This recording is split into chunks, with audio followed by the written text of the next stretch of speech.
soleh dan nasihat menasihati supaya menaati kebenaran dan nasihat menasihati supaya menetapi kesabaran. Maha benar Allah dengan segala firman-Nya. Assalamualaikum warahmatullahi wabarakatuh.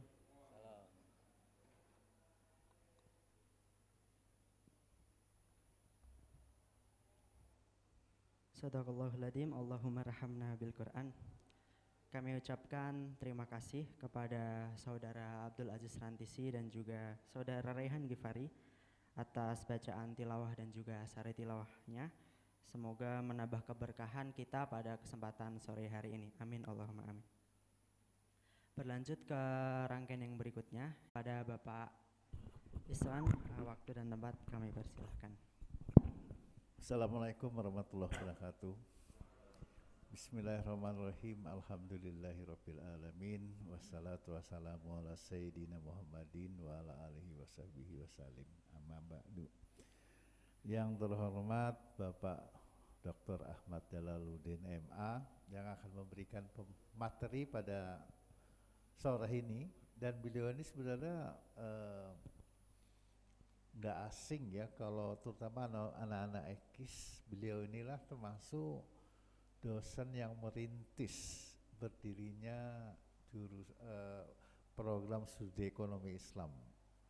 Dulu awal-awal kita berdiri itu beliau dan teman-temannya dari UIN Malang. Beliau ini dosen UIN Malang yang banyak membantu kita di sini ya, terutama untuk mata kuliah yang terkait dengan keilmuan Islam. Nah, alhamdulillah kalau sekarang banyak dosen-dosen lulusan UIN yang kemudian menjadi dosen di EKIS. Kemudian alhamdulillah juga ketua jurusan kita Pak Ferry, beliau menyempatkan waktu untuk berada di tengah-tengah kalian ya. Ini menunjukkan menuntut ilmu itu memang nggak sekedar cuma ilmu yang di fakultas itu aja, karena nggak cukup ya kalau cuma ilmu di fakultas itu. Yang kamu harus pahami sebagai mahasiswa ekonomi, apalagi kalau dulu bukan dari pondok atau dari madrasah ya, SD, SMP, SMA umum. Kalau mau jujur kan ilmu agama kalian itu sebenarnya nggak lebih dari ilmu agamanya anak SD kan, waktu di TPQ itu. Setelah SMP, SMA tuh paling guru agama, paling ngajari fikih sholat dan lain sebagainya. Tapi keilmuan agama kosong. Ya itu bahkan ketika lulus S1, masuk S2, bahkan dokter, bahkan profesor ya, itu banyak yang ilmu-ilmu agama itu masih awam ya, padahal ilmu agama itu kan penting ya, penting. Saya ini umur udah 65, saya itu ceritanya dulu ya karena sekolah umum, jadi enggak sempat belajar di pondok segala ya. Sampai saya lulus S2 itu merasa kekurang sekali dengan ilmu agama itu, padahal saya merasa butuh. Nah di usia saya yang waktu itu umur 30 setelah lulus S2, kemudian saya itu mencari seorang ustadz atau kiai untuk belajar agama. Ya, dan itu sudah jadi dosen juga di sini. Setelah itu saya menemukan 12 tahun saya itu mondok dengan beliau itu, belajar agama Islam. Kalau beliau nggak meninggal mungkin masih terus gitu. Beliau kemudian meninggal dan saya kemudian melanjutkan ke S3. Ya cepat juga selesainya ya. Jadi setelah tua gini baru saya merasakan ternyata keilmuan umum yang kita dapat di Fakultas Ekonomi itu, bahkan kalau sampai S3 ya, itu kalau kita gandengkan dengan pemahaman agama yang kita dapatkan tentu secara mendalam, bukan sekedar ilmu agama yang dulu cuma SD, SMP itu, ya itu kan dangkal sekali. Kalian akan paham ya, dan ilmu agama itu kalau kita kawinkan dengan ilmu umum membuat hidup kita itu lebih bisa memahami tantangan kehidupan ini ya. Kalau cuma ilmu ekonomi nggak cukup, tapi kalau dengan ilmu agama paham.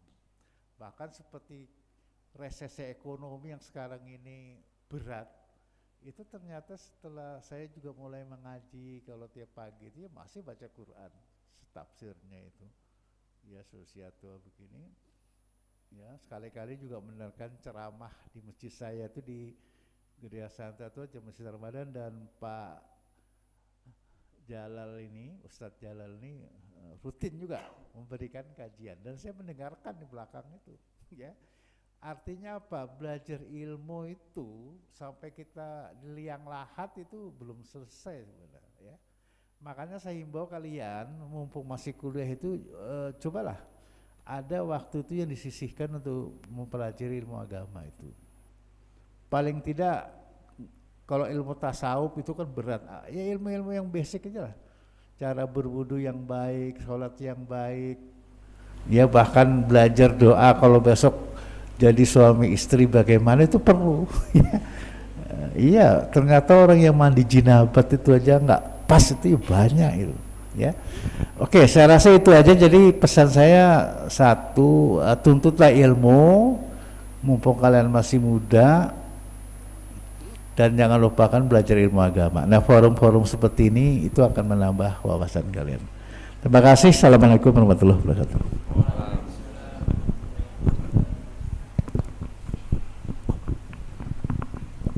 Baik, kami ucapkan jazakumullah khairan katsirah kepada Bapak Iswan Nur atas penyampaian sambutannya dan juga pesan-pesan penting untuk kita semua. Baik, teman-teman sekalian, selanjutnya adalah sesi agenda inti. Namun sebelum itu, izinkan saya untuk menyampaikan CV dari pemateri kajian kita pada sore hari ini. Baik, untuk identitas diri beliau, nama lengkap beliau adalah Dr. Ahmad Jalaluddin LCMA. Beliau lahir di Sidoarjo pada tanggal 19 Juli 1973.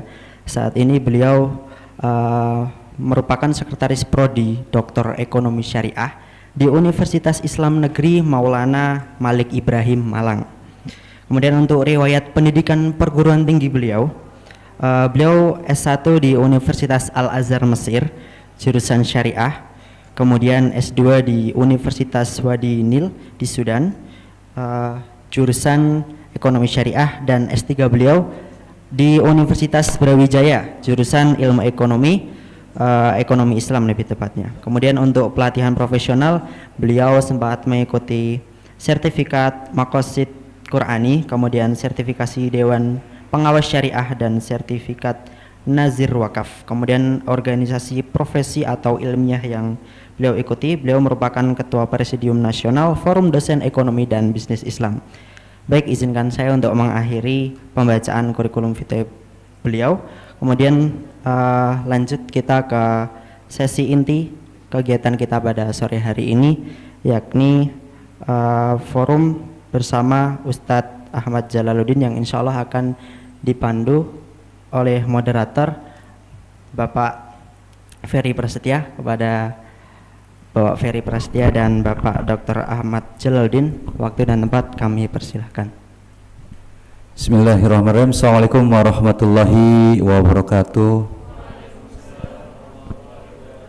Alhamdulillahirrahmanirrahim. Wassalatu wassalamu ala asrafil anbiya wal mursalin wa ala alihi wa sahbihi wa salim ajmain. Qallahu ta'ala fil kitabil karim. A'udzu billahi minasyaitonir rajim. Bismillahirrahmanirrahim. Wal 'asr innal insana lafi khusr illa allazina amanu wa amilus solihati wa tawassaw bil haqqi wa tawassaw bis sabr. Alhamdulillah Rabbil alamin, kita panjatkan rasa syukur kepada Allah Subhanahu wa taala atas limpahan rahmat dan hidayahnya sehingga kita bisa berkumpul di acara yang mulia di hari yang paling mulia, di hari Jumat ya. Salawat serta salam semoga tetap tercurah limpahkan pada junjungan kita Habibana wa Nabiyana Muhammad sallallahu alaihi wasallam, bagi para sahabatnya, para keluarganya, para tabi'in tabi'ut, dan juga kita selaku umatnya. Alhamdulillah, hari ini mungkin yang perdana ya dari Pak Jokowi dan Pak Yunus ya. Ini presidennya datang, presiden TU-nya datang ini ya. Pak Jokowi. Ya ini juga kami menyambut sangat baik, khususnya harusnya di ekonomi Islam itu datangnya jauh lebih banyak. Ya, mungkin nanti kita coba koordinasikan dengan KPS-nya ya. Ya, dengan KPS-nya Bu Sri Mulyaningsih, apakah nanti ada sertifikatnya, dan sertifikat itu bisa dimasukkan ke SKP ya, dimasukkan ke SKP, dan itu akan lebih menarik ya, akan lebih menarik. Dan juga nanti coba kami akan lihat ya, kira-kira mahasiswa-mahasiswa di jam segini ekis khususnya ya, itu yang tidak kuliah itu siapa saja ya, nanti kita coba wajibkan, mungkin akan penuh ya, karena seangkatan itu yang tahun pertama ini itu ke sekitar 110-an mahasiswa. Kalau 3 tahun ya sekitar 300-an, nggak cukup tentunya ya. Tentu saja kalau angkatan yang baru ya, kalau dulu ada namanya mentoring ya, studi Islam intensif, bukan insentif ya, intensif ya, itu tiap bulan atau tiap 2 minggu sekali, itu juga ada kewajiban khususnya yang mahasiswa baru yang ekis khususnya ya.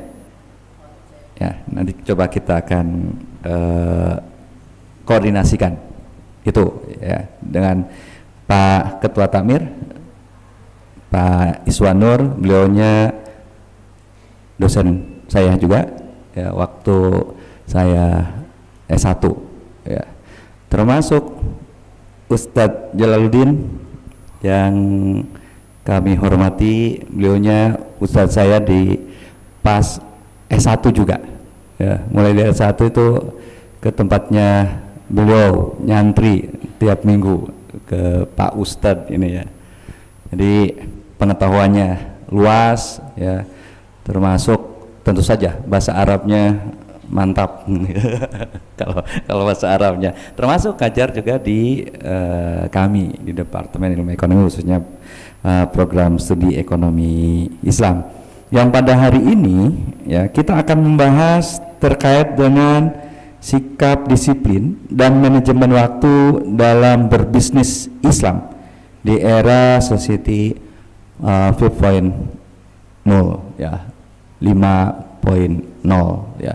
Kalau dulu masih 4 revolusi industri, sekarang revolusi digital dan artificial intelligence ya, yang semuanya serba dimudahkan ya. Nanti pandangan dari Ustadz Dr. Jalaluddin itu bagaimana Al-Quran melihat perubahan-perubahan yang semakin cepat ya, itu seperti apa, dan dari hadis-hadis itu bagaimana, dan bagaimana kita menyiapkan masa depan yang lebih baik ya.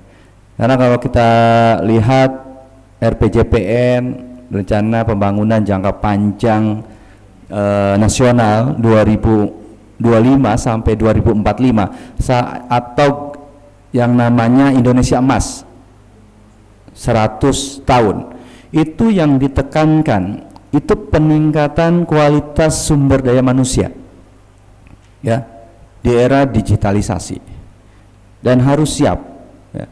Bukan sekedar bisa menggunakan ChatGPT untuk mengerjakan tugas-tugasnya, atau Quillbox ataupun DeepL untuk bahasa Inggrisnya ya, bukan translate Google Translate lagi ya, karena saya beli juga itu ya, biar saya tahu mahasiswa itu polanya seperti apa, apakah pola ChatGPT atau tidak. Nah, meskipun sudah ada di Turnitin, nah, tapi Turnitin itu ada keterbatasan ketika dia bahasa Indonesia ya, makanya itu harus disiapkan. Apalagi ini dalam berbisnis Islam, Rasulullah dulu itu seperti apa, dan Rasulullah pebisnis yang handal, yang unggul, ya, yang berhasil, yang bisa menikahi Ibu Khadijah yang kaya raya itu, ya, dengan mas kawin lebih dari 10 ekor kali ya, ekor unta. Berapa miliar tuh? 3 miliar kalau dihitung itu. Ada nggak yang sekarang 25 tahun ya udah sukses nikahin dengan mahar 3 miliar. Luar biasa ini. Jadi teman-teman, nanti kita belajar dengan Pak Ustadz Ahmad Zalaluddin, ya. Beliaunya juga punya RQ untuk anak-anak penghafal Quran. Jadi kami persilahkan Ustaz Dr. Ahmad Zalaluddin untuk menyampaikan, ya, bisa kultum Pak Ustadz, ya, kuliah terserah antum, mau selesai sampai maghrib sampai isya, insya Allah saya temenin, ya. Monggo Pak Ustadz, terima kasih.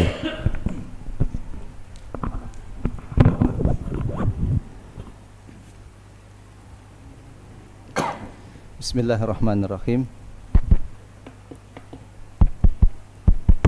Halo, tes, halo.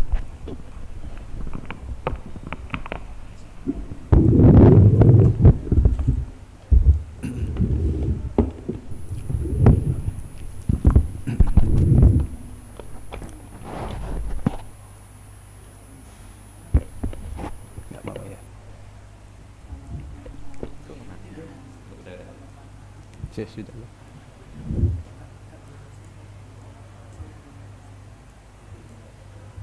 Bismillahirrahmanirrahim.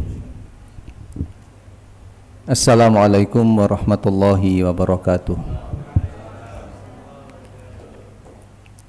Alhamdulillahi rabbil alamin. Innal hamdalillah nahmaduhu wa nasta'inuhu wa nastaghfiruh wa na'udzu billahi min syururi anfusina wa min sayyiati a'malina. May yahdihillahu fala mudhillalah wa may yudlil fala hadiyalah.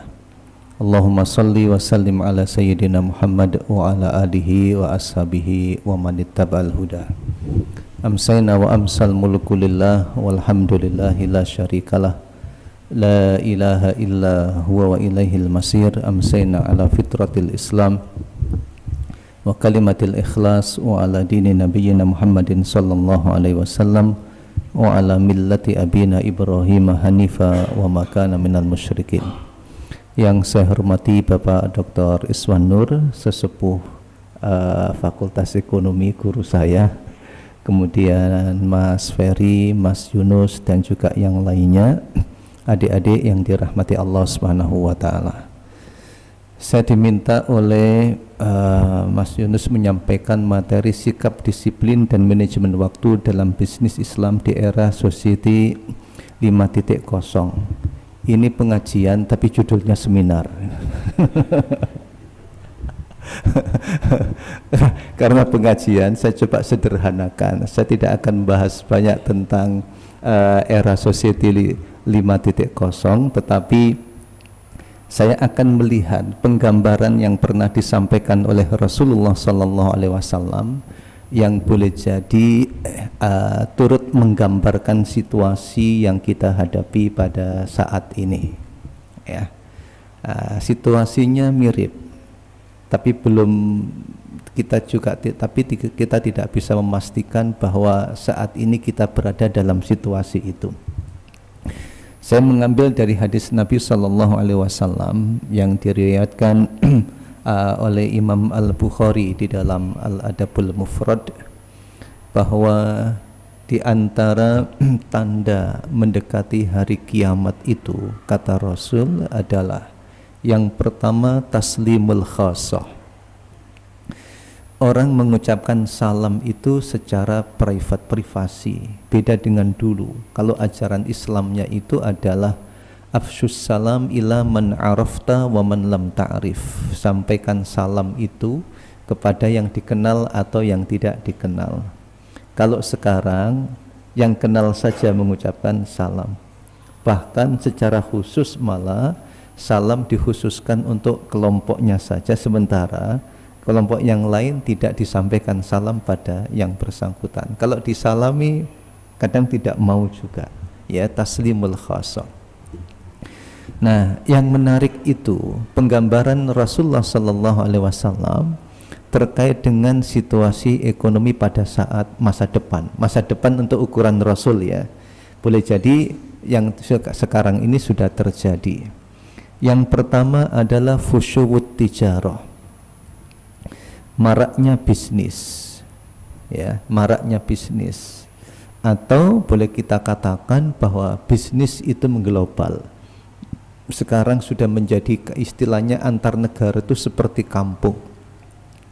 Ditambah lagi dengan riwayat yang lain yang menyebutkan bahwa ciri akhir zaman itu adalah waktu berjalan sangat cepat.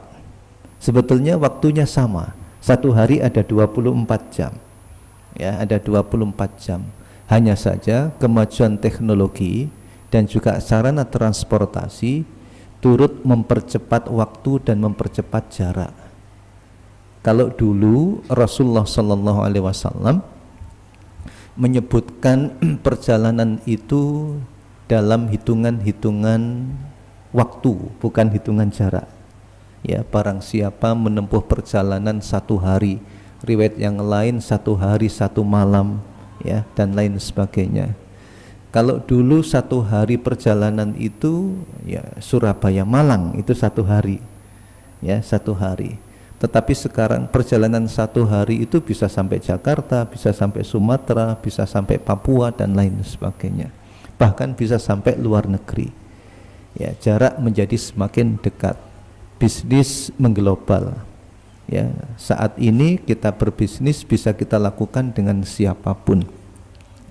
Terus kemudian oleh Nabi dikatakan penggambaran yang lain itu adalah, ya, terlibatnya kaum perempuan, termasuk para istri, juga turut serta berbisnis. Kalau dulu bisnis dilakukan di pasar-pasar, kalau yang pasar yang kita kenal, ya, pasar apakah pasar tradisional atau pasar modern.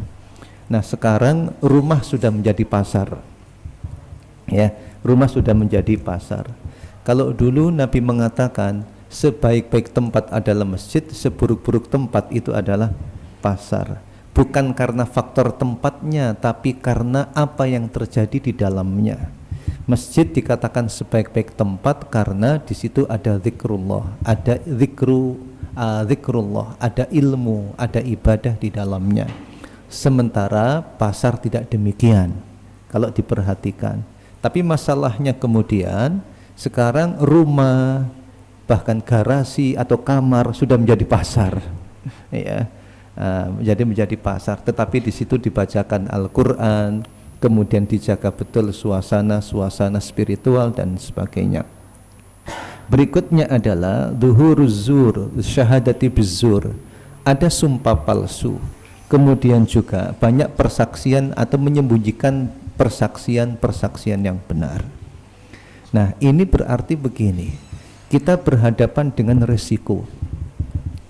Dalam situasi waktu yang sangat cepat, kemudian juga bisnis yang mengglobal, ada risiko-risiko yang perlu kita antisipasi. Sehingga saat menghadapi era society 5.0 itu, kan yang dituntut itu ke depan, orang dituntut mengambil keputusan yang sangat cepat. Kemudian juga dia membutuhkan informasi yang sebanyak-banyaknya, tapi kemudian dituntut untuk berinovasi. Tapi pada saat yang sama, dia harus mampu menjaga identitas dirinya. Nah, di era itu hadirin yang dirahmati Allah, beberapa kata kunci yang perlu kita pegang itu adalah keputusan yang sangat cepat, kemudian terkait dengan menggali informasi yang cukup lengkap yang mendasari keputusan yang diambil tadi itu, kemudian juga tuntutan untuk melakukan inovasi-inovasi. Ya, di samping juga pentingnya menjaga identitas diri. Ya, pentingnya menjaga identitas diri. Nah, pentingnya menjaga identitas diri ini, hadirin yang dirahmati Allah Subhanahu wa taala. Kenapa demikian? Karena Rasulullah sallallahu alaihi wasallam itu berpesan kepada kita begini. La takunu imma'atan.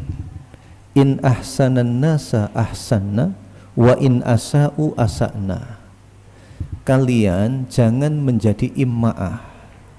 Apa kriteria imma'ah itu?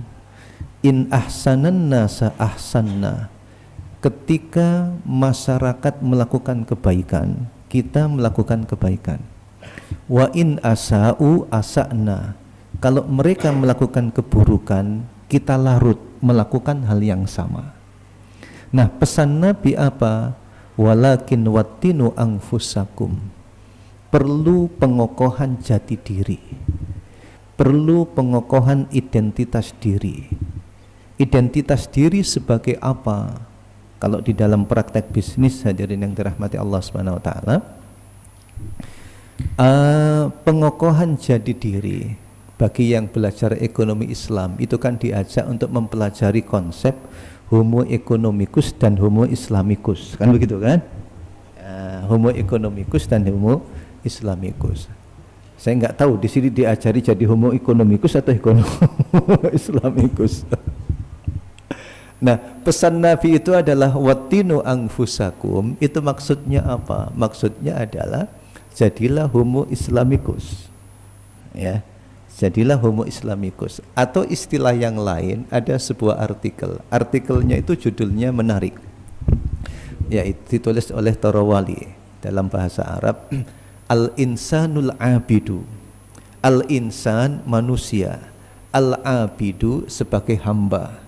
Al-insanul abidu manusia hamba. Kalau dalam kajian-kajian ekonomi Islam diistilahkan dengan homo islamicus. Artinya apa?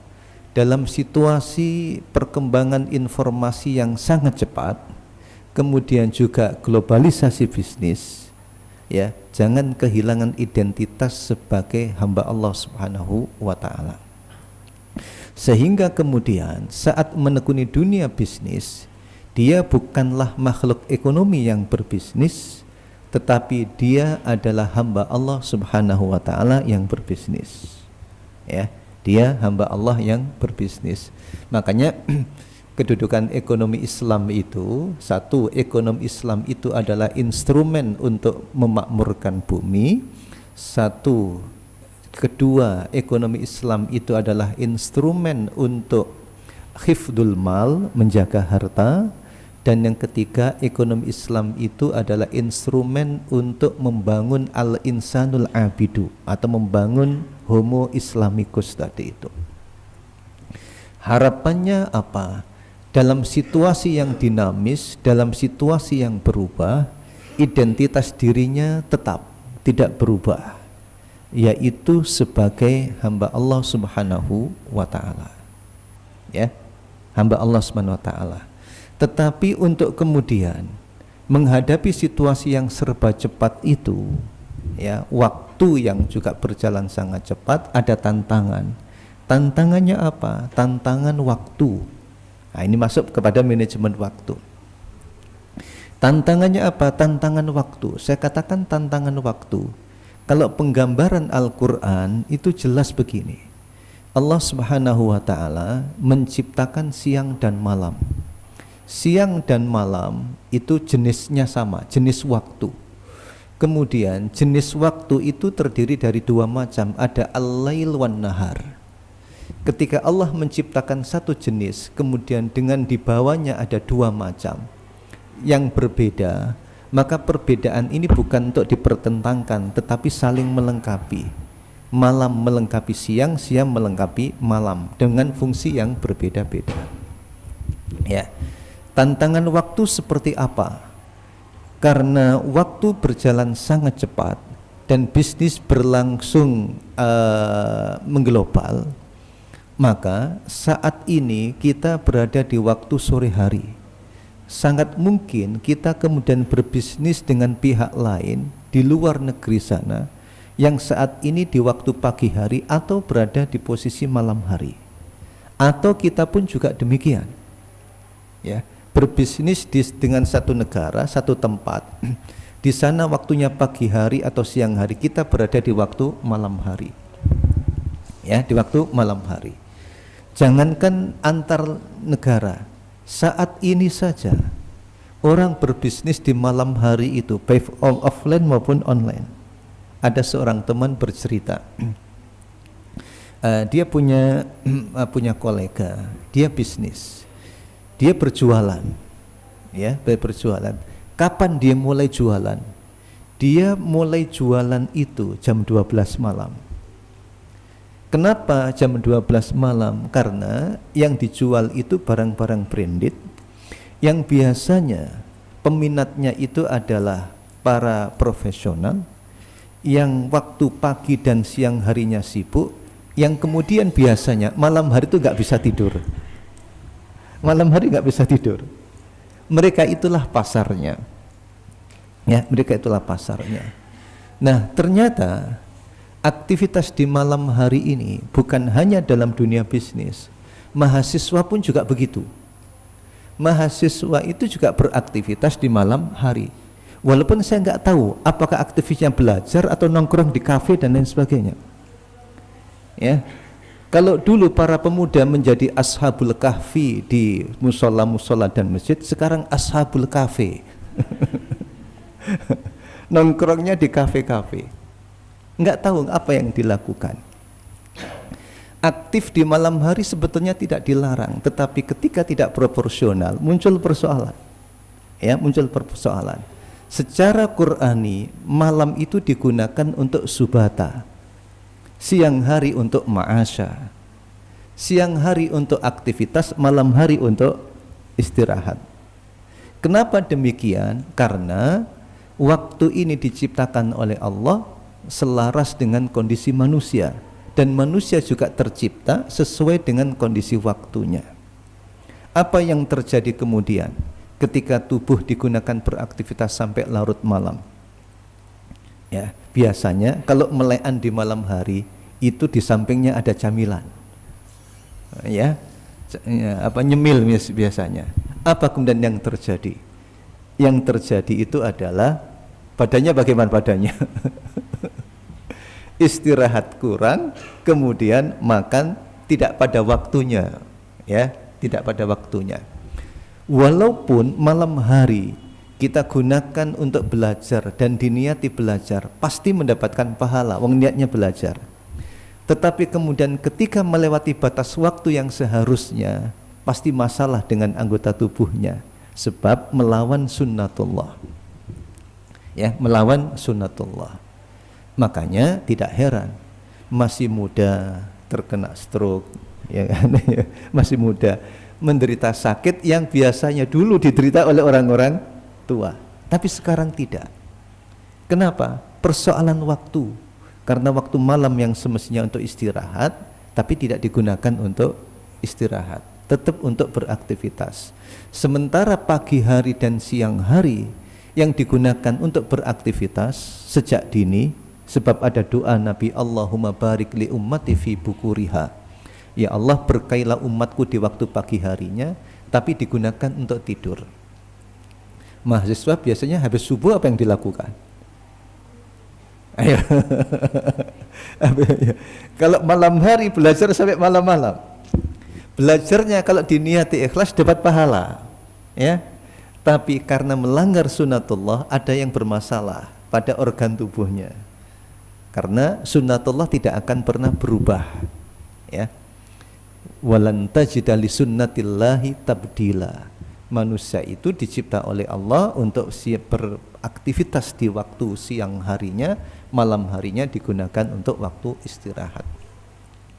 Sehingga kemudian perlu pengelolaan. Nah, untuk mengelola waktu ini ya perlu disiplin. Kita perlu menggunakan hasil kajian-kajian yang dikembangkan oleh pihak lain. terutama dalam dunia kesehatan. Kapan waktu istirahat yang tepat? Waktu istirahat itu ya paling lambat itu jam 10 malam misalnya. Sampai jam berapa? Sampai jam 2 atau sampai jam 3. Maka kemudian yang biasa begadang menyiapkan makalah diubah waktu istirahatnya. Oke, habis isya atau jam 10 beristirahat, nanti jam 2 silahkan bangun untuk melakukan aktivitas. Saat itu enggak bermasalah. Ya, saat itu enggak bermasalah. Nah, akan mendapatkan juga manfaat keberkahan waktu itu.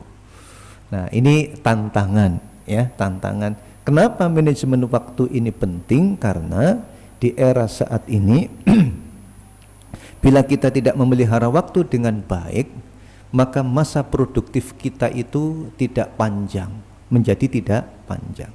Yang semestinya badannya sehat, bugar ketika masih muda, bisa bergairah dan bisa beraktivitas, tapi karena salah di dalam manajemen waktu menyebabkan apa? Menyebabkan penyakit yang menjadikan tidak lagi produktif dalam jangka waktu yang cukup panjang karena sakit dan lain sebagainya. Kemudian di antara pelajaran penting di dalam manajemen waktu itu adalah lakukan sesuatu yang bermanfaat di waktu produktif. Ya, lakukan hal yang bermanfaat di waktu produktif. Waktu produktif masing-masing orang itu berbeda. Tetapi umumnya waktu produktif kita itu adalah saat pagi hari bangun tidur, itu adalah waktu produktif. Waktu pagi hari itu adalah waktu produktif. Nah, saat itu gunakan untuk aktivitas yang penting dan yang terpenting. Ini pengalaman, karena saya dulu juga mahasiswa, tempatnya jauh, kos juga ya Mas Ferry ya. Ya. Nah, contohnya apa? Contohnya waktu pagi itu waktu produktif, tapi seringkali ketika waktu pagi yang produktif itu saya gunakan untuk kegiatan-kegiatan yang sebetulnya tidak terlalu penting. Apa contohnya? Contohnya itu mencuci baju. Mencuci baju itu nggak perlu pikiran segar. Tetapi di waktu pagi hari ketika pikiran segar, kita gunakan untuk aktivitas yang membutuhkan fisik. Nah, ketika fisik kita forsir di pagi hari, berangkat kuliah, sampai di kuliah apa yang dilakukan? Yang terjadi itu seharusnya masuk kelas membaca Bismillahirrahmanirrahim, berubah jadi Bismikallahumma ahya wa bismika amut. Di kelas jadi tidur. Ya. Kalau mau nyuci, ya cari waktu yang agak nggak produktif. Contohnya apa? Waktu siang hari, sudah capek belajar di pagi hari di kampus, pulang, ya. Saat itu kadang aneh dibalik. Ketika capek pulang dari kuliah, pulang ke rumah tidak mencuci, tapi ngambil buku belajar. Dipastikan baru beberapa baris langsung. Langsung tidur. Hal-hal kecil manajemen waktu patut dilakukan sebelum kita terjun di dalam dunia bisnis. Nah, kita juga perlu berlatih dengan ibadah yang kita tunaikan itu, tidak hanya membangun kekuatan spiritualitas kita di dalam praktek ibadah yang kita lakukan, tapi juga belajar kedisiplinan di dalam menggunakan waktu. Salat itu mengajarkan kedisiplinan yang luar biasa. Saya dulu pernah ya juga ngaji juga bersama teman-teman waktu masih kuliah di Mesir itu. Ada seorang syekh yang mengatakan begini, kalau ingin tahu orang yang disiplin, maka ukurannya adalah sholat. Ya, ukurannya sholat. Kalau orang biasa terlambat sholat, dipastikan yang lainnya biasa terlambat juga. Kalau terbiasa terlambat sholat, biasanya yang lain juga suka terlambat. Nah, itu ukuran manajemen waktu yang sangat luar biasa. Oke, karena keterbatasan waktu saya cukupkan untuk manajemen waktunya ya. Berikutnya, kedisiplinan. Hadirin yang dirahmati Allah SWT, dalam bisnis itu bisnis Islami beda dengan konvensional. Bisnis Islam itu bisnis holistik, melibatkan banyak hal, melibatkan banyak modal. Seorang pebisnis muslim, dia tidak hanya membutuhkan modal finansial untuk bisnisnya, banyak modal yang diperlukan. Kenapa demikian? Karena dia yakin konsep rizki, konsep keuntungan itu beda.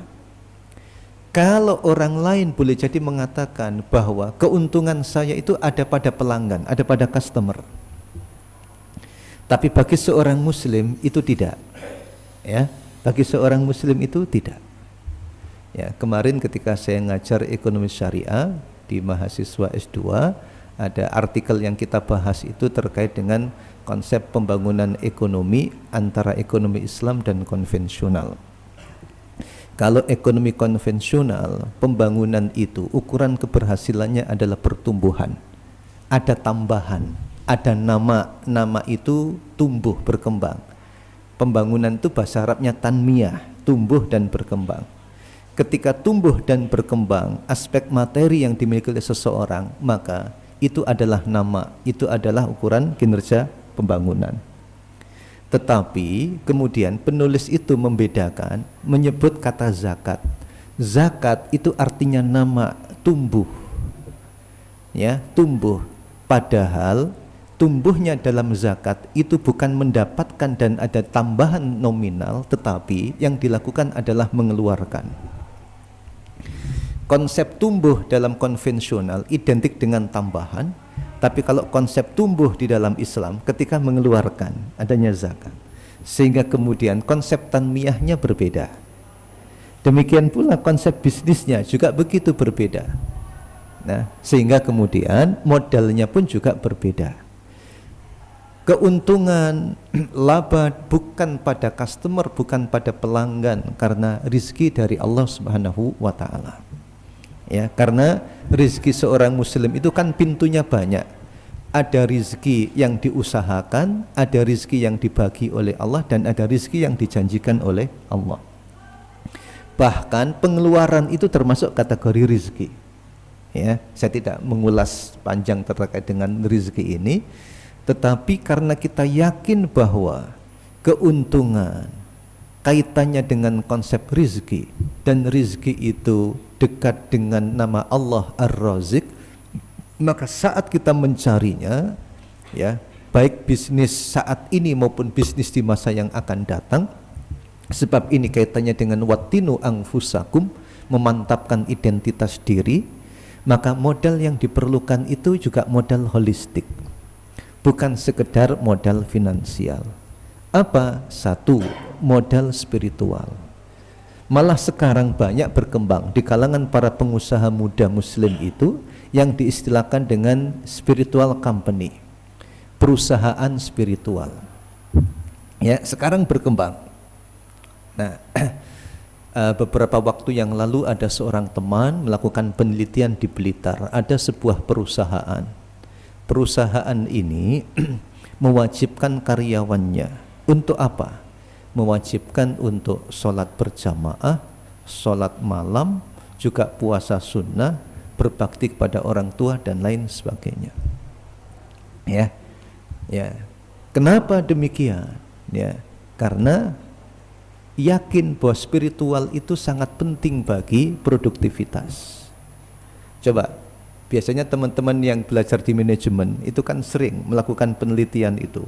Skripsi kan banyak ditulis. Pengaruh stres terhadap kinerja. Ya, jadi yang dikaji itu adalah pengaruh stresnya, tapi kemudian tidak pernah ada solusi bagaimana caranya agar karyawan nggak stres. Ya, bagaimana caranya agar karyawan nggak stres? Nah, karyawan nggak stres itu ya kembali ke spiritualitas itu. Ya, kembali ke spiritualitas, kembali kepada ketaatan pada Allah Subhanahu wa ta'ala. Ada sebuah buku, ya, buku ini ditulis oleh seorang ulama dari Mesir. Beliau menyebutkan di dalam bukunya itu hasil penelitian yang ada di Amerika. Ya, terlepas agamanya apa, apakah Muslim ataukah kemudian Kristen dan lain sebagainya, bahwa kedekatan seseorang dengan tempat ibadahnya itu menambah produktivitasnya, ya, menambah produktivitasnya. Makanya dulu banyak lembaga kantor-kantor dan juga perusahaan-perusahaan mengikut sertakan para karyawannya untuk mengembangkan spiritualitasnya melalui pelatihan-pelatihan. Kenapa? Karena tadi itu stres itu mempengaruhi kinerja, spiritualitas itu mengurangi stres, ya. Apalagi kemudian dikaitkan dengan konsep rezeki dari Allah, ada keberkahan di situ. Yang kedua, modal moral. Ya, coba sekarang ini hadirin yang dirahmati Allah Subhanahu wa taala, ya, kalau di perusahaan-perusahaan besar itu kalau disuruh mencari karyawannya, yang dilihat pertama itu bukan ijazahnya, tapi yang dilihat pertama itu adalah moralitasnya. Yang dilihat itu adalah trustnya, orang ini amanah apa tidak. Bahkan sampai dicari jejak digitalnya, ya, ditelusuri itu jejak digitalnya. Apakah orang ini pernah punya masalah atau tidak. Jangankan seperti itu, ketika mencari modal finansial melalui perbankan saja, itu ada BI checking. Dilihat ini pernah bermasalah atau tidak secara moralitas. Nah, kalau bahasa hadis Nabi, Rasulullah mengatakan begini, arbaun, ada 4. Bila 4 ini ada pada dirimu, tak masalah, meskipun kehilangan peluang laba.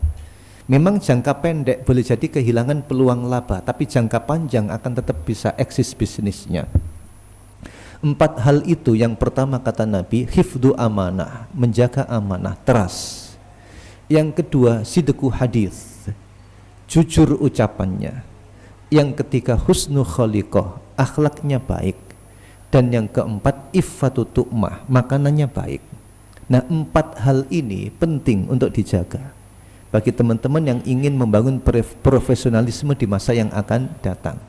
Menjaga amanah, menjaga kejujuran ucapan, kemudian yang ketiga akhlaknya baik, dan yang keempat adalah makanan yang baik, iffatu tu'mah. Nah, iffatu tu'mah itu kaitannya dengan tadi, menjaga produktivitas jangka panjang. Ketika tidak terjaga makanannya, dikhawatirkan berdampak pada kesehatan fisiknya dan juga masa depan produktivitasnya. Ini modal moral. Kemudian yang ketiga, modal intelektual. Modal intelektual yang dimaksud adalah terkait dengan bisnisnya. Makanya para ulama mengatakan begini, ilmu yang wajib dipelajari itu 2. Satu, ilmu yang terkait dengan hubungan seseorang dengan Allah. Yang kedua, ilmu yang terkait dengan profesi yang ditekuninya, wajib. Ya. Kenapa demikian? Kalau menekuni sebuah profesi tanpa didasari pada ilmu, akan memunculkan masalah. Dianggap tidak profesional kalau ukuran sekarang.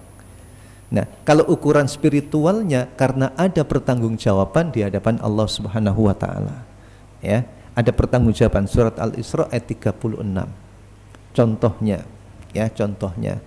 ada seorang membuka praktek, dokter spesialis bedah, tapi dia bukan lulusan fakultas kedokteran spesialis bedah, tapi jurusan perikanan. Kira-kira profesional apa tidak?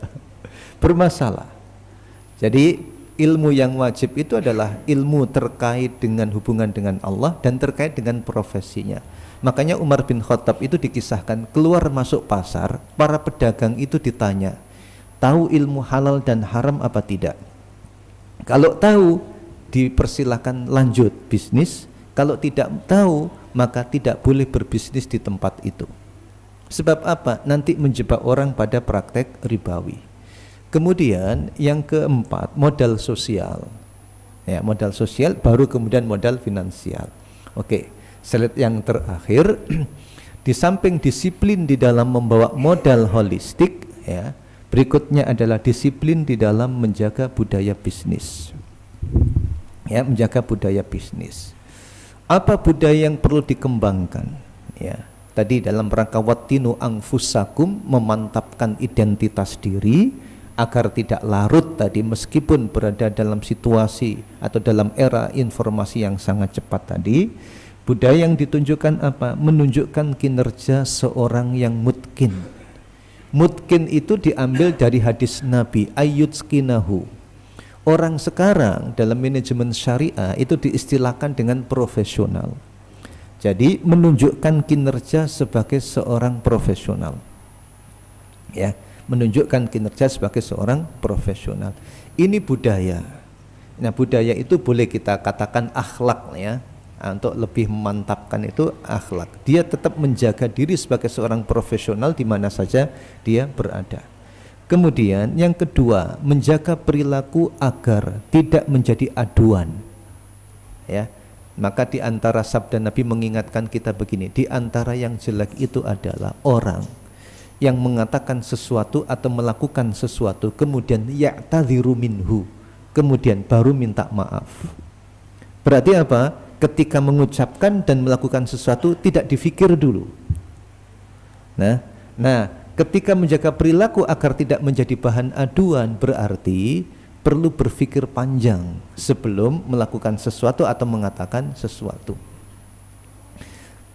Di dalam kasus-kasus tertentu ya, kita baca di media sosial dan lain sebagainya, orang yang bisnis ataupun orang sukses, apakah sebagai YouTuber dan lain sebagainya, ketika sampai pada puncaknya gara-gara perilaku tertentu kemudian menjadi jatuh habis. Perusahaan-perusahaan begitu juga, gara-gara perilaku tertentu kemudian habis. Ya, kenapa? Sekarang informasinya sangat cepat. Berikutnya adalah siap mengemban tanggung jawab yang lebih besar. Kenapa demikian? Kalau dulu di kampus-kampus ada istilah enterprise theory, kemudian di Brawijaya ini juga dikembangkan oleh para penelitinya di S1, S2 maupun S3 dan juga para prof guru besarnya, syariah enterprise theory. Bahwa kita ketika berusaha atau sebagai pengusaha, tanggung jawabnya itu bukan hanya kepada stakeholder yang terbatas, bukan hanya kepada investor, bukan hanya kepada customer, tetapi jauh lebih dari itu. Kita bertanggung jawab kepada Allah. Kalau sebenarnya ini sudah dikatakan lama oleh Rasulullah bahwa kalian itu pemimpin dimintai pertanggungjawaban. Al-Qur'annya pun juga sudah ada, tapi baru kemudian diformulasikan dalam sebuah teori bahwa kita itu bertanggung jawabnya bukan hanya kepada sesama manusia, bukan hanya kepada lingkungan material, tapi juga tanggung jawab kepada Allah. Kemudian berikutnya bisa menjadi role model bisnis Islami. Nah, banyak sekarang para pengusaha muda tadi mengembangkan bisnis-bisnis spiritual, ya, bisnis spiritual. Ada orang yang dia itu mengajari orang lain untuk berbisnis, ya. Ada seorang pengusaha kuliner mengajari orang lain untuk berbisnis kuliner. Ketika ditanya, apa nggak takut kesaingan? Apa jawabannya? Rezeki Allah nggak pernah salah alamat. Rezeki Allah nggak pernah salah alamat. Kemudian berikutnya pengembangan diri secara terus-menerus, dan terakhir adalah menjunjung tinggi etika. Ibnu Mubarak rahimahullah mengatakan begini, la yambalu ar-rajulu binau'in minal ilmi ma lam yuzayyin ilmahu bil adabi. Seseorang tidak dikatakan mumpuni, bisa kita kembangkan dengan kalimat seseorang tidak dikatakan pakar, tidak dikatakan profesional, tidak dikatakan spesialis, tidak dikatakan ahli, malam yuzayyin ilmahu bil adabi, selama tak menghiasi ilmunya dengan adab atau dengan akhlak. Banyak kasus orang kehilangan profesionalismenya, kehilangan spesialisasinya, kehilangan kepakarannya gara-gara melanggar kode etik, tidak disiplin dengan etika yang dikembangkan di profesinya itu. Jadi hadirin yang dirahmati Allah Subhanahu wa taala, ini pentingnya melatih diri melalui manajemen waktu dan juga disiplin di dalam menghadapi kehidupan yang mengalami perubahan-perubahan yang sangat cepat di masa sekarang dan juga di masa yang akan datang. Wallahu a'lam bishawab. Wassalamualaikum warahmatullahi wabarakatuh.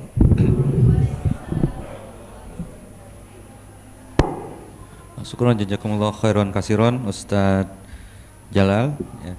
Tadi sungguh luar biasa apa yang disampaikan oleh Ustadz Jalal, termasuk juga nubuah Rasulullah terkait dengan bisnis khususnya. Ada 5 nubuah yang bisa saya ringkaskan di sini. Itu adalah maraknya bisnis, waktu berjalan dengan cepat, terlibatnya kaum perempuan dalam bisnis, lalu juga sumpah palsu termasuk manipulasi, dan tuntutan inovasi dan menjaga identitas diri itu yang menjadi sesuatu yang sangat penting. Dan ya di akhir zaman, artinya di akhir zaman ya kiamat juga pada akhirnya Ustadz ya. Nah, termasuk juga yang di highlight tadi oleh Ustadz Jalal, bagaimana kita bisa memanage waktu ya, khususnya para mahasiswa, rata-rata kan para mahasiswa di sini ya. Jadi pengalaman dulu ya dari nasihatnya Ustadz Jalal saya jalankan ya, jam 9 atau jam 10 malam yaitu sudah tidur ya. Bangun lagi sekitar jam 2. Karena ketika jam 2 atau setengah 3 itu waktu-waktu yang produktif ya, setelah sholat dan segala macam, mengerjakan tugas itu lebih cepat. Kami merasakan itu lebih cepat, apalagi habis itu sholat subuh, jangan tidur lagi, ngerjakan lagi, belajar lagi. Itu ada keberkahan yang tadi oleh Ustadz Jalal sampaikan, sehingga nilainya juga ya alhamdulillah. Memang tidak, kalau dulu kan susah-susah, nilai itu bukan A, B, tapi D, E, F ya. Ada F-nya, padahal harusnya kan sampai E. Saking keselnya dosennya itu ngasih F dulu ya. Tapi alhamdulillah ya lumayan, kita dapat A, IPK-nya juga ya di atas 3,5 dan segala macamnya dulu gitu ya. Sekarang kan udah rata-rata 3,8, 3,9. Mungkin lebih produktif yang sekarang ya. Tidurnya lebih sedikit ya, untuk ke kafe kayaknya ya. Nugas. Tapi tidak di yang teman-teman di sini ya. Termasuk juga bagaimana bisa manajemen waktu secara baik ya, untuk meningkatkan produktivitas yang tadi sudah disebutkan, termasuk juga mungkin yang tidur siang sebentar, Allah ya, sebelum zuhur 5 atau 10 menit, itu juga hasil-hasil penelitian juga menunjukkan bahwa itu bisa meningkatkan produktivitas. Tapi jangan lama-lama gitu ya. Nah, ada beberapa hal juga bagaimana meningkatkan atau menjaga produktivitas yang tadi amanah, jujur, berakhlak baik, dan makanan yang baik. Jadi semuanya harus yang baik-baik, termasuk modal-modal yang harus dimiliki oleh entrepreneur atau pebisnis Islami yang sukses. Itu modal-modalnya yang tadi, modal spiritual, modal intelektual, bisnis, modal finansial, modal sosial, dan segala macamnya. Nah, kita masih punya waktu, teman-teman semua, mungkin ada 1 atau 2 pertanyaan yang ingin disampaikan untuk kita diskusikan. Dipersilahkan, 1 dari ikhwan, 1 dari akhwat ya. Silakan dari ikhwan atau ditunjuk. Ya. Dari ikhwan ya, ada atau sudah paham? Kalau sudah paham saya tes ini ya. Atau dari akhwat dulu, silakan. Namanya siapa, program studinya atau program studinya dari mana ya, silakan. Assalamualaikum warahmatullahi wabarakatuh. Izin Ustadz, nama saya Nuril Syarahulu, saya dari akuntansi 2021. Pertanyaan saja mungkin tadi udah dijabarin sama Ustadz juga, tapi mungkin lebih ke cara sederhana saja ya Ustadz. Dalam konteks bisnis Islam di era Society 5.0, bagaimana seorang pemuda atau kami sebagai mahasiswa mengatasi tantangan utama dalam menjaga keseimbangan antara tuntutan bisnis dan nilai-nilai agama yang berfokus pada disiplin. Seperti itu Ustadz. Terima kasih. Assalamualaikum warahmatullahi wabarakatuh. Waalaikumsalam warahmatullahi wabarakatuh. Silakan Ustadz. Oke, baik. Begini, untuk menjaga keseimbangan, kata kuncinya begini: upayakan bisnis yang dilakukan itu bernilai ibadah. Aktivitasnya adalah aktivitas material, tetapi nilai yang dihasilkan spiritual dan material. Bagaimana caranya? Yang pertama, ini bisa dirujuk, ada sebuah buku, bukunya itu judulnya Al-Ibadah fil Islam, ibadah di dalam Islam. Digambarkan di situ aktivitas profesional bisa menjadi ibadah bila memenuhi 5 syarat, ya, bila memenuhi 5 syarat. Syarat yang pertama adalah masyru'iyah. Masyru'iyah itu artinya bisnisnya dalam ruang lingkup yang syar'i, yang legal secara syar'i, bukan yang diharamkan. Ya, pilih bisnis yang halal, masuk dalam industri halal. Kemudian yang kedua, lakukan bisnis itu dengan ikhlas. Ikhlas ini indikatornya apa? Bukan berarti ikhlas itu kalau nggak dibayar sama customer nggak jadi masalah, bukan begitu. Ya, nah ikhlas itu artinya terkait dengan motif. Motif bisnisnya itu apa? Kita sebetulnya sering mengungkap motif hidup kita, inna sholati wa nusuki wa mahyaya wa mamati lillahi rabbil alamin. Ya, bisnisnya itu untuk Allah. Nah, kalau adik-adik mengkaji bukunya Bakir Sodar, itu akan ketemu terkait tentang teori perilaku produsen muslim. Belum menyampaikan perilaku produsen muslim itu ada 2 aspek yang dikembangkan, 1 aspek subjektif, 2 aspek objektif. Aspek subjektif itu terkait dengan motif, terkait dengan tujuan, terkait dengan evaluasi. Sedangkan aspek objektif itu boleh jadi ada beberapa kesamaan dengan konvensional sebab berkaitan dengan faktor-faktor produksi. Artinya ketika tadi saya sebutkan yang kedua, tunaikan dengan ikhlas, maka dalam praktek bisnis muslim motif itu jadi penting. Ya, niat itu penting. Ya, niat itu penting. Saya berbisnis ini untuk apa? Ya, saya berbisnis untuk apa? Jadi tadi pastikan bisnisnya itu legal, ruangnya halal. Yang kedua, lakukan dengan ikhlas. Yang ketiga, lakukan secara profesional. Karena tadi saya sebutkan hadis Nabi, Allah senang bila kalian melakukan sesuatu, melakukannya dengan sebaik mungkin. Jadi jangan asal-asalan. Kalau terjun ke dalam bisnis jangan asal-asalan. Harus kemudian berupaya untuk profesional. Yang ketiga, bisnisnya tidak membuat lupa pada kewajiban. Ya, bisnis tidak membuat lupa pada kewajiban. Kalau tiba waktunya sholat, upayakan sholat. Tiba waktunya zakat, tunaikan zakat. Ya, tunaikan zakat.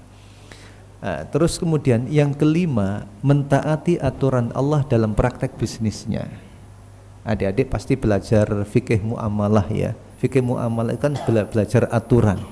Aturan bisnis di pasar seperti apa, transaksi seperti apa. Nah itu 5 hal itulah yang bisa dilakukan untuk menjaga keseimbangan dalam pengertian aktivitasnya adalah aktivitas material, tetapi yang dihasilkan spiritual dan material. Ya, dapat laba sekaligus pahala. Bahkan boleh jadi bisnisnya mengantarkan ke surga. Wallahu a'lam bishawab.